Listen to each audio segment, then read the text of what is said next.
Welcome to my channel. This is my channel जय मां शीतला देवी। कैसे हैं आप सब? आज बात होने वाली है आपसे कि अगर आपके पास कोई शक्ति आ रही है तो आपके अंदर सबसे पहले क्या बदलाव आता है, आपको कैसे पता चलेगा कि कोई शक्ति आपके पास आई है। ऐसा नहीं है कि आपके पास पहले से कोई शक्ति है तो दूसरी शक्ति आपके साथ जुड़ नहीं सकती है। आप दूसरी शक्ति के साथ भी जुड़ सकते हो। जैसी वो दूसरी शक्ति आपके साथ आएगी आपको पता लगना शुरू हो जाएगा। बस कुछ बातें याद रखो जो मैं आपको बतानी आ रही हूँ। इस बार की जो नवरात्रे हैं वो इतने आसान नहीं है, क्योंकि इस नवरात्रों में माँ ने कठिन साधना मांगी है, कठिन तपस्या मांगी है अपने साधकों से। ये शायद ही बहुत कम लोगों को चीज़ें पता होंगी, लेकिन जो सच्चे साधक हैं नवरात्रों के पहले ही दिन से उनके साथ बहुत कुछ गड़बड़ होना शुरू हो गया है। इतना ज़्यादा गड़बड़ होना शुरू हो गया है, लेकिन फिर भी जब वो रात को सोने जाते हैं तो माँ इतनी तसल्ली से उनको सुलाती हैं ये बोल करके कि सब कुछ ठीक है और जो बिगड़ा हुआ है वो भी ठीक हो जाएगा, मुझ पर छोड़ दे। ये नवरात्रें सच में आसान नहीं हैं। लोगों की शक्ल बदलने वाली है, लोगों का समय बदलने वाला है। तपस्या मांग रही है माँ सब किसी से। हेल्थ डाउन रहेगी आप लोगों की, झगड़े होंगे आपके खुद के, अचानक से आपके जो गुरु होंगे, अचानक से जो आपके मम्मी पापा होंगे, जो भी आपके घर में बड़ा सदस्य होगा, आज तक इतना कभी कुछ नहीं हुआ रहेगा, लेकिन अभी अचानक से रिश्ते बिगड़ने शुरू हो जाएंगे। ये मैं उन लोगों की बात कर रही हूँ जो सच्चे साधक हैं। तो अगर आप एक सच्चे साधक हो, नवरात्रों में ये चीज़ होगी, लेकिन दशहरा के बाद चीज़ें ठीक होनी शुरू हो जाएंगी। लेकिन थोड़ा सा कंट्रोल आपको भी रखना पड़ेगा, क्योंकि माँ आई है इस बार अच्छे संकेत नहीं हैं, क्योंकि माँ थोड़े से अलग चीज़ों पर आई हैं। इसलिए जो उनके सच्चे साधक हैं उनको भी कड़ी तपस्या करनी पड़ेगी इस नवरात्रों में उनको पाने के लिए। तो अभी मैं बात कर लेती हूँ कि अगर आपके साथ कोई नई शक्ति जुड़ने शुरू हो जाती है, आपके पास पहले से माँ दुर्गा की, माँ काली की शक्ति है, और आप इस नवरात्रों में हनुमान जी की, शिव जी की, भैरव जी की, अगर आप किसी भी देवी देवता की साधना कर रहे हो तो आपको कैसे पता चलेगा कि आपकी साधना सफल हो गई है और आपके साथ शक्ति जुड़ रही है या नहीं। पहली चीज़ तो ये है, आप जिस किसी की साधना करोगे उनके गुण आपके अंदर आने लगेंगे। अगर आप बजरंगबली की साधना कर रहे हो तो आपके अंदर से डर निकलना शुरू हो जाएगा, आपके अंदर का भय खत्म होने लग जाएगा, आपके अंदर एक कॉन्फिडेंस लेवल आ जाएगा, आपके दुश्मन कम होने शुरू हो जाएंगे। और जैसे जैसे आपकी साधना आगे बढ़ेगी तो आपको ऐसा दिखाई देगा कि अपॉर्चुनिटीज़ आ रही हैं, है ना। कोई बात करना पसंद नहीं करता था, लेकिन आपको अपॉर्चुनिटीज़ आ रही हैं, तो ऐसा आपको फील होने शुरू हो जाएगी।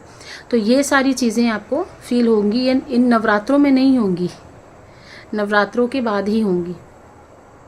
तो समझ जाना, जो आपने साधना करी थी, जो आपने पूजा पाठ करी थी, वो सफल हो गई है।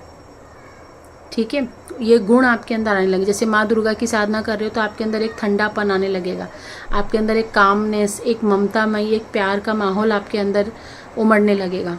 आप सबसे प्यार से बात करने लग जाओगे, लोगों से दूर रहने लग जाओगे, जो बुरे हैं उनसे दूर रहोगे, लेकिन अपनी ज़बान खराब नहीं करोगे। तो हर किसी देवी देवता के गुण होते हैं, तो वो गुण आपके अंदर आने शुरू हो जाएंगे नवरात्रि के बाद। तो आप समझ लेना, जो आपने जाप करे थे वो सफल हो गए। दूसरी चीज़ ये है कि आपके दिमाग में जो आपका सहस्रार चक्र होता है यहाँ पे, उसके वजह से आपके दिमाग की वृद्धि होगी, आपका ब्रेन पावर इंक्रीज होगा, आपके अंदर एक बहुत स्ट्रॉन्ग एनर्जी का वास हो जाएगा। ये आप खुद फील करोगे या आप महसूस करोगे, ये आपको बताने की ज़रूरत नहीं है। ऐसे तो मैं बहुत कुछ बोल सकती हूँ, लेकिन जो चीज़ को वर्ड्स में बता सकती हूँ वही बोल सकती हूँ। ऐसे तो बहुत सारी चीज़ें हम सिर्फ महसूस कर सकते हैं, बता नहीं सकते। आपके बॉडी, जैसी नवरात्रि ख़त्म होंगी, बॉडी में अचानक से एक स्टिफनेस भी आ सकती है, हैवीपन लगेगा, बुखार आ सकता है, आपको लूज मोशंस लग सकते हैं। ये अच्छे संकेत हैं। इन नवरात्रों में या इन नवरात्रों के बाद अगर आपको ये संकेत मिल रहे हैं तो आपकी साधना सफल हो गई है, आपके पास शक्ति जुड़नी शुरू हो गई है, आपकी जो शक्ति परिवर्तन था वो प्रॉपर हो चुका है। इन नवरात्रों के बाद अगर आपका काम में मन लगना शुरू हो गया, आपके काम बनने शुरू हो गए जो सालों से, महीनों से अटके हुए थे, तो आपकी जाप, पूजा पाठ सब कुछ अच्छा चल रहा है। इन नवरात्रों के बाद आपका पैसा जो रुका हुआ था, आपके जो कर्जे हो रखे थे, वो धीरे धीरे सॉर्ट आउट होने शुरू हो जाएंगे। तो समझ जाना कि शक्ति आपके साथ बहुत प्योरिटी से, बहुत अच्छे से जुड़ चुकी है। बहुत लोग ऐसी गलतियां करते हैं कि उनको नहीं पता विधि विधान और वो गलत तरीक़ों से पूजा पाठ करके नेगेटिविटी को अट्रैक्ट कर लेते हैं। अपने ही जाप से, अपने ही पूजा पाठ से नेगेटिविटी को अट्रैक्ट कर लेते हैं और फिर जब चेकिंग कराने आते तो वो बोलते कि मैंने तो इनकी साधना करी थी। अगर ऐसे भी कोई लोग हैं तो उनको नेगेटिव प्रभाव मिलेंगे, उनको कोई भी देवी देवता का एहसास नहीं होगा। इन नवरात्रों के बाद उनको ऐसा लगेगा कोई नेगेटिविटी उनके साथ आकर के बैठी है बिस्तर पे, सर के पास बैठी है, उनके पैरों को खींच रही है, या उनको सपने में ऐसा दिखाई देगा कोई उनके पीछे कोई शस्त्र लेकर भाग रहा है, कोई उनको मारना चाहता है, उनको ब्लड्स दिखेंगे, खून दिखेंगे, है ना। तो ये प्रॉपरली क्या होता है, नेगेटिविटी के संकेत होते हैं। तो ये आपकी पूजा पाठ के संकेत बिल्कुल नहीं है। आप जिसकी भी साधना करोगे उसके शस्त्र, उसकी सवारियाँ, उससे जुड़ी हुई पोशाक, कपड़े, गहने, सब कुछ दर्शन होने शुरू हो जाएंगे आपको। ठीक है, सारी चीज़ों के दर्शन होंगे जिसके भी आप साधना कर रहे हो। दुर्गा माँ की कर रहे हो तो दुर्गा माँ के वाहन शेर की आपको दर्शन होंगे, आपको दुर्गा माँ का मुकुट दिखेगा, आपको दुर्गा माँ की साड़ी दिखेगी, है ना, कपड़े दिखेंगे, उनकी आंखें दिखाई देंगी, उनके पैरों की पायल दिखाई देगी सपने में। और अगर आपका ध्यान करने का अवस्था अच्छा है तो ध्यान में भी दिखाई देगी पूरी साक्षात रूप से। धीरे धीरे शक्तियाँ धीरे धीरे अपना दर्शन देती हैं। अब एक साथ साक्षात आके खड़ी हो जाएंगे तो आप डर जाते हो, आपको लगता है ये सच में देवी ही है या कोई और है। तो माँ को पता है कि बच्चे को कैसे बताना है, कैसे समझाना है, तो धीरे धीरे लेवल बढ़ता है आपका। जैसे ही आपके पास कोई शक्ति आएगी, आपके घर में देखोगे अचानक से लड़ाई झगड़े हो रहे थे ना, वो बंद हो जाएंगे। एक तरीके से शांति बोलते ना, शांति होनी शुरू हो जाएगी आपके घर में, एक खुशबू आनी शुरू हो जाएगी। आप सो रहे हो, कहीं से हलवे चने की खुशबू आ रही है, कहीं से पूड़ी की खुशबू आ रही है, अचानक से आपको खाने का दिल करेगा।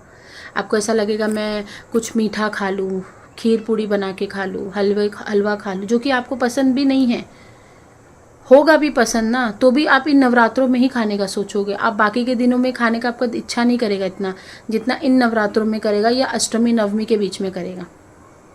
क्योंकि आज जो है नवरात्रों का 6वां दिन है, 6वां, 7वां, 8वां, 9वां, ये सबसे ज़्यादा जागृत दिन होते हैं। अगर कोई साधना कर रहा है तो उसको आज रात से अनुभव होने शुरू हो जाएंगे। ठीक है, आज रात से आपको अनुभव होने शुरू हो जाएंगे।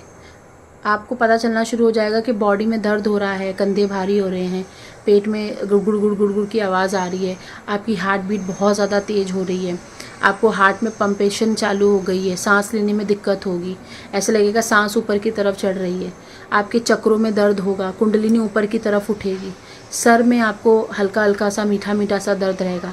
जिसकी सवारी बंधी हुई थी, अगर वो साधना करेंगे, जिनको मैंने जिस तरीके से विधि विधान बताए हैं, अगर वो कर रहे होंगे तो उनको हल्का हल्का चक्कर भी आएगा। उनको ऐसा लगेगा सर मेरा घूमने वाला है, या लेफ़्ट या राइट की तरफ लोड लगेगा, वज़न लगेगा। तो ये सारे पॉजिटिव अनुभव है, ये सारे आपकी शक्तियों के अनुभव होंगे। तबीयत ख़राब होगी ही होगी, नो डाउट, आपकी तबीयत ख़राब होगी, घबराना नहीं है। शक्ति आएगी, आपकी परीक्षा लेगी, आपको ये देखेगी कि आप कितना गुस्सा कर रहे हो, घर में कितनी शांति बना के रखी है, आप कितने अच्छे से बिहेव करते हो लोगों के साथ। आपको पता है कि लोग बुरा कर रहे हैं आपके साथ, लेकिन अगर आप शक्ति को बोल रहे हो कि देखो तुम्हारे होते हुए ये कर रहे हैं, वो कर रहे हैं, तो ये सब देखने आते हैं वो। अगर आप फिर भी करे जा रहे हो तो ये आपकी गंदी आदत है, इसको रोक दो। अभी कोई कंप्लेन ही मत करो, माँ को सौंप दो सीधा कि माँ जब तू आई है ना तो तू देख, मेरे बस का तो कुछ नहीं है, ये दुश्मन भी तूने ही भेजे। ठीक है, तो ये चीज़ों का आपको ध्यान रखना चाहिए। आई होप आपको चीज़ें समझ में आई होंगी। कभी भी किसी के बोलने से आप कुछ मत करो, अपने खुद के अनुभव से ही आगे बढ़ोगे। किसी के बोलने से अपनी पूजा मत रोको, किसी के बोलने से किसी प्रेत सिद्धि की तरफ मत भागो, किसी के कुछ लालच देने की वजह से कोई गलत काम मत करो। 2 रोटी चैन से खाओ, लेकिन सुकून से खाओ, लंबे समय तक खाओगे। किसी का मारकर खाओगे तो 1 या 2 ही दिन खा पाओगे। बहुत लोग बोलते पूजा कर रहे हैं हमारा सारा कुछ लुट गया, कभी कुछ मिला नहीं। तो क्योंकि तुम्हारा ही जो बोलते ना, एक तुम्हारी ही मन की इच्छा अच्छी नहीं थी पूजा पाठ करने के लिए, इसीलिए जो देवी के गुण होते हैं वो आपके अंदर नहीं आ पाते। आप लाख तपस्या कर लो, लाख आप साधनाएं कर लो, शंख फूंक लो, पूजा पाठ कर लो, 3-3 घंटा बैठ के मंत्र जाप कर लो, मालाएं घुमा लो, लेकिन अगर आपका मन साफ नहीं है तो आपको कभी भी किसी भी साधना का रिजल्ट प्राप्त नहीं होगा। ओके, आई होप आपको समझ में आई होंगी चीज़ें। टिल देन बाय, नमस्ते।